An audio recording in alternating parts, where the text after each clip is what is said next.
Bienvenue sur ce podcast. Je suis Camille Griselin et j'accompagne quotidiennement des personnes avec l'hypnose et le coaching sagesse. Aujourd'hui, je suis là pour parler de la loi d'attraction. En tout cas, de ma vision de la loi d'attraction. Pour moi, elle est à la fois quelque chose de très cartésien. C'est-à-dire que savoir ce qu'on veut, avoir une vision claire, ça nous permet d'avoir l'attitude et de poser les actions pour aller dans cette direction. Savoir ce qu'on veut, c'est entrer une destination dans notre GPS intérieur. Et en même temps, elle est quelque chose d'un peu magique, d'un peu inexplicable. Par exemple, quand j'ai été contactée par mon éditeur sur Instagram, eh bien la veille, j'avais émis le souhait d'un jour écrire un livre chez eux, en rencontrant une personne qui était auteur chez eux.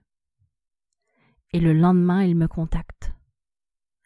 Alors qu'en réalité, j'ai appris après que cela faisait des semaines qu'ils me suivaient sur les réseaux sociaux. C'est quand même assez inexplicable. Moi, je me l'explique comme les arbres.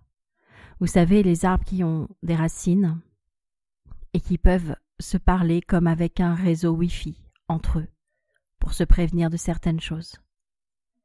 J'ai l'impression que nous aussi, nous sommes tous interconnectés. Et c'est pour ça que c'est important de pouvoir émettre des souhaits. Et pour moi, ce qui est le plus important, c'est pas toujours de dire exactement ce qu'on veut obtenir matériellement, mais c'est aussi de dire ce qu'on veut émotionnellement. Parce que finalement, on veut davantage ressentir de la joie, de la liberté et des choses comme ça, que vraiment la chose matérielle. Alors tous les jours, j'écris. Tous les jours, j'écris ce que je veux voir se manifester. Ça peut être avec des affirmations positives et ça peut prendre plein de formes différentes comme des scénarios. Pendant quelque temps, mon activité a moins marché parce que je ne m'accordais plus ce temps pour écrire. En fait, j'avais tellement de travail à faire que je me disais que j'avais pas de temps à consacrer à cette écriture. Je l'ai mise de côté. Et j'ai bien vu ce que ça a donné. Mon activité a chuté. Aujourd'hui, je commence ma journée par écrire, par penser à ce que je veux. Et c'est pas du temps perdu. Parce que finalement, j'ai plus de clients. Je fais plus de ventes. En travaillant moins. Parce que je consacre chaque jour un peu de temps à cette loi d'attraction. Il m'a fallu passer par plein d'étapes pour comprendre plein de choses. J'ai été extrêmement riche et puis j'ai embauché du monde pour partager ma richesse. Parce qu'en fait, au fond de moi, je culpabilisais d'être aussi riche alors que personne autour de moi ne l'était. Il m'a fallu côtoyer des riches pour pouvoir me dire que j'étais pas la seule. J'ai vécu plein d'expériences en tout genre. Et puis j'ai fini par comprendre que j'avais le droit à cet argent, que je devais arrêter de culpabiliser. Parce que si moi j'y arrive, eh bien c'est donner aussi aux autres. Je suis suffisamment à donner ma recette magique. Mais ma recette magique, calquée à l'identique, ne marchera pas pour vous. C'est important que vous compreniez ce qui marche pour vous en vous inspirant des autres. J'ai essayé plein de choses. J'ai vu ce qui marchait, ce qui marchait pas. Et c'est important que vous essayiez pour vous-même. Mais pour moi, une chose est claire. Plus vous avez confiance en le fait que ça marche, plus ça marche. Et je ne cherche pas à l'expliquer. Alors certaines personnes auront de la culpabilité à ce que ça marche pour elles, alors que dans leur entourage, ça ne marche pas. Il y aura toujours autour de nous des gens qui se plaignent, des gens pour qui ça ne va pas. Mais on ne peut pas porter toute la misère du monde. On ne peut pas tomber malade par solidarité avec les gens malades. On peut aller bien et leur montrer que c'est possible. Après, libre à eux de mettre des choses en place ou non. Mais en tout cas, chaque jour, je dois consacrer au moins 1 heure. 1 heure à savoir ce que je veux, à visualiser et à remercier. Pour moi, c'est super important de savoir reconnaître ce qu'on a, de savoir remercier pour ce qu'on a déjà, même si on veut plus. D'ailleurs, en parlant du plus, je suis tombée aussi dans un piège. Quand j'ai fait grossir mon entreprise, j'ai écouté un peu trop de coachs qui conseillaient de déléguer, de dire que j'allais me dégager du temps. Je suis tombée dans le piège du plus. J'ai juste accumulé plus de problèmes. J'ai fait moins de ce que j'aime parce que j'ai délégué ce que j'aimais à mes employés. Et finalement, j'avais besoin de vivre cette expérience et je suis très heureuse de l'avoir vécue par moi-même. Mais maintenant que j'ai compris tout ça, eh bien, je me rends compte que l'essentiel, c'est de s'endormir sereinement chaque soir, sans être inquiet de comment on va payer les salariés le lendemain. C'est super important, cette sérénité. C'est pour ça que, maintenant que l'argent est revenu dans ma vie, j'ai vraiment une autre relation avec lui. Je suis à la fois hyper confiante, mais en même temps hyper prudente. En fait, j'ai réussi à équilibrer les deux. J'ai cru longtemps que la peur du manque était un grand frein à l'abondance. Mais la peur du manque, c'est notre coach, qui va toujours s'arranger pour qu'on ne soit jamais dans le manque. Il va faire en sorte que on fasse attention, qu'on mette peut-être de l'argent de côté, qu'on investisse, qu'on ait un plan B. Et je me rends compte que c'est important d'équilibrer les deux, de pouvoir nourrir et ma pensée optimiste et ma pensée pessimiste. Et au lieu de l'ignorer et de la refouler, je la remercie d'exister et je la rassure. Je lui offre effectivement des plans B. Certaines personnes pensent que la loi d'attraction, c'est forcément d'avoir que des plans A, que ça va forcément marcher comme ça. Mais pour moi, c'est important d'écouter toutes les parts de soi et de rassurer notre instinct de survie. Parce que notre inconscient n'est pas programmé au bonheur.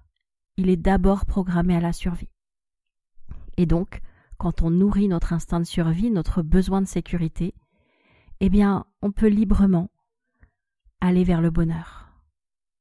Alors bien sûr, c'est à vous de trouver vos justes nuances, votre juste équilibre. Il n'y a pas de formule magique toute faite. Il n'y a que des essais. Et vous pouvez faire plein d'essais.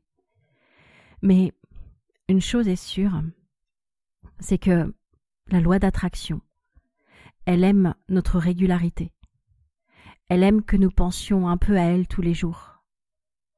Elle aime que nous nous projetions. Et en ce moment, avec le développement personnel, on parle beaucoup de l'instant présent. Mais quand on n'est que dans l'instant présent, on ne peut pas anticiper l'avenir. Alors je ne dis pas que c'est forcément comme ça qu'il faut faire. Je vous dis que c'est comme ça que moi je fais et ça me convient de faire comme ça. De consacrer chaque jour du temps à demain. De pouvoir le préparer. D'ailleurs, tous les jours, je me fais des cadeaux pour la moi de demain. En notant des idées que j'entends à droite, à gauche. Et quand demain, je m'installe à écrire un post ou un enregistrement ou une séance d'hypnose, eh bien, j'ai un cadeau de la moi d'hier. Et c'est génial, ça me fait gagner énormément de temps. Et tous les jours, je fais des cadeaux à la moi du futur. Et je ne sais pas si vous savez, mais non seulement notre présent influence notre futur, par nos choix notamment, mais en plus, notre futur, celui que nous voulons vivre, influence notre présent. Par exemple, si je me dis que dans 1 an, je voudrais aller vivre aux États-Unis, eh bien, je vais peut-être prendre des cours d'anglais dès aujourd'hui. Je vais peut-être commencer à faire du tri dans mes affaires pour ne pas avoir trop de choses à déménager. Je vais peut-être mettre de l'argent de côté. Il y a plein d'actions que je vais faire aujourd'hui en fonction du futur que j'ai décidé. Alors, peut-être que vous pourriez vous rendre compte à quel point c'est important d'avoir une destination dans votre GPS. Qu'est-ce que vous voulez vivre demain, dans 1 an, dans 10 ans? Même si vous avez le droit de changer d'avis en cours de temps, c'est important d'avoir un objectif. Souvent, les gens savent ce qu'ils ne veulent pas, mais ils ne savent pas ce qu'ils veulent. Et donc, ils n'avancent nulle part, ils restent au même endroit, parce que leur GPS n'a pas de destination. Peut-être que vous pourriez entrer la prochaine destination comme si c'était une ville intermédiaire, même si vous ne savez pas exactement là où vous voulez être dans 10 ans. Vous pouvez aller visiter un nouvel objectif, un nouveau projet. Et plus vous allez avoir d'objectifs et de projets, et moins votre peur de la mort va prendre le dessus. Parce que ça prouvera que vous avez plein de choses à vivre avant de mourir. Et avoir plein d'envie, c'est être en vie. La loi d'attraction, c'est aussi aimer la vie. C'est être heureux d'être sur Terre, de se réveiller chaque matin. J'ai plein de personnes malades que j'accompagne qui ne se retrouvent pas sur cette terre et dans ce monde-là. Elles le trouvent invivable. Donc elles ne peuvent plus vivre dans ce monde. Et je pense que malgré tout ce qui se passe, il y a des possibilités d'aimer quand même le monde dans lequel on vit. Même s'il y a plein de changements qui ne correspondent pas, même si on n'est pas d'accord avec ce qui se passe au gouvernement et tout ça, on peut quand même trouver 1001 raisons d'aimer la vie. Et je pense que l'amour là-dedans, c'est super important. Aimer les choses, aimer le beau. Je me suis rendu compte à quel point on avait dévalorisé le côté matérialiste. Être matérialiste, c'est plutôt vu comme quelque chose de négatif, comme être ambitieux ou prétentieux. Et pourtant, si on se réconcilie avec ces mots, on peut aimer le beau, on peut aimer le confort, on peut aimer les choses. Après tout, toutes les choses que nous avons sous les yeux, eh bien, c'est le génie de quelqu'un qui les a créées, c'est l'imagination de quelqu'un qui leur a donné vie. Alors oui, c'est ok de pouvoir s'émerveiller devant quelque chose de beau, que la nature les construit ou que ce soit un humain qui les construit. On peut arrêter d'opposer spirituel et matérialiste. Ça ne veut pas dire pour autant qu'on va surconsommer.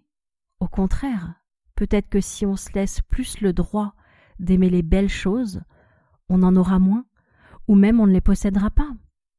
On peut adorer les œuvres d'art d'une galerie alors qu'aucune n'est à nous. Et peut-être que, en vous réconciliant avec la beauté des choses, qu'elles soient naturelles ou matérielles, vous allez pouvoir vous autoriser à ressentir plus d'amour pour les choses, pour les humains aussi, pour les animaux, pour tout ce que vous souhaitez. Je pense que beaucoup de personnes confondent la loi d'attraction avec l'abondance, mais dans le sens surconsommation, avoir trop de choses.